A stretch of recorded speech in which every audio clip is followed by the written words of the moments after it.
Svět jako vědomí a nic, čeho se můžeš dotknout.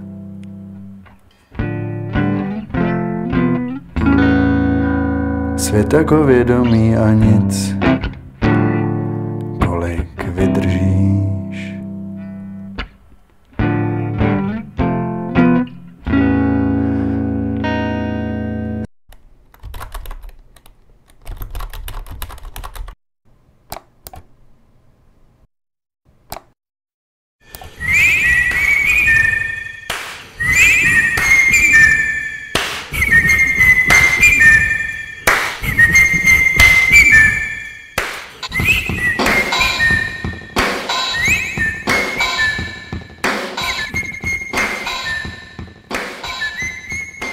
Já jsem na Filozofické fakultě proto, že si myslím, že lidi, kteří tady učí, jsou opravdoví odborníci.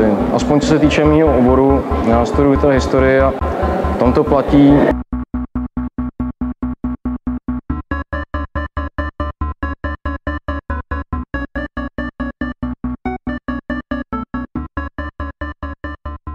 Mám strašně rád tohleto prostředí a mám rád studenty Filozofické fakulty, protože v nich je taková jiskra určitého idealismu. Nejde jim především o kariéru, ale jde jim, alespoň mnohým z nich, především o hlubší poznání skutečnosti, o porozumění pravdě. Jsem tady, protože si myslím, že tady můžu potkat spoustu skvělých lidí, s kterými můžu diskutovat o problémech dneška. Tak proč přijít na Filozofickou fakultu? Možná ne proto, že je tady od Karla IV., ale že ještě pořád si můžete hádat o svých názorech ve velké aule i se svými profesory. Působí tu špičky z mého oboru. Důvod, proč jsem tady, je, že pořád ještě mi Filozofická fakulta umožňuje kombinovat ten přístup profesionální s tím undergroundovým.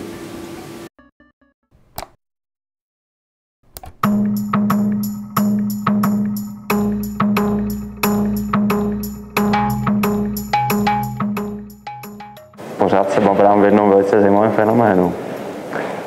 Myslím, že na Filozofické fakultě se tady zkoumají samé zajímavé fenomény. A kromě toho tady jsou pěkné holky.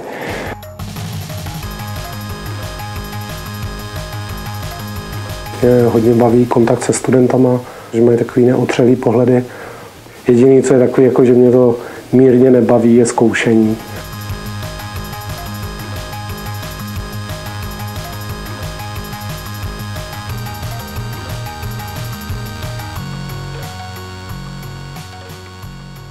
Tak studuju na Feldě kvůli tomu, že by bylo asi opravdu těžké získat ty informace, které mě zajímají nějakým jiným způsobem.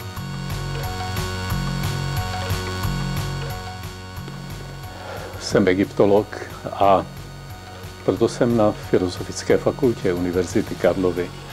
Dnes je Český egyptologický ústav respektovanou mezinárodní institucí. Estetika je přitažlivá tím, že proniká do všech aspektů života. Široký specifický rozsah toho pole estetického zkoumání, tak to mě vlastně baví a proto jsem těch 20 let jsem tady vydržel.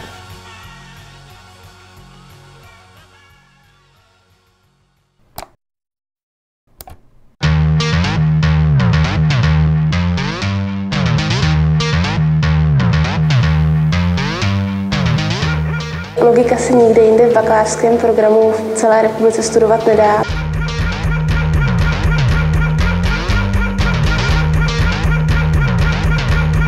Mám tu obrovskou výhodu, že učím předměty, které jsou velice prakticky zaměřené, tlumočnické, překladatelské a myslím si, že studenti to mají rádi.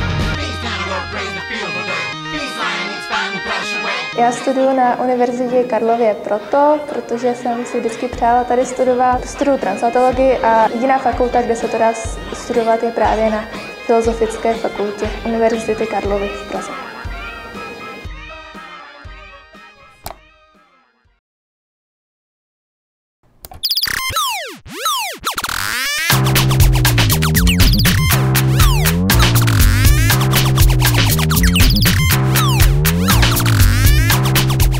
Prečo si tu? Ja tu prednášam. Páči sa ti tu? Pekná budova. Je to jedno z posledních míst, jako kde se dá ještě svobodně myslet.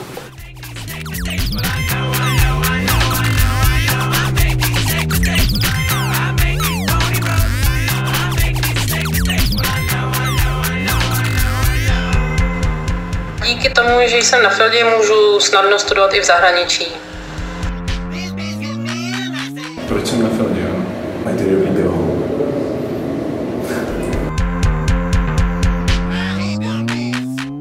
Proč jsi tady? Přesvědčili mě, že to tady dobrý.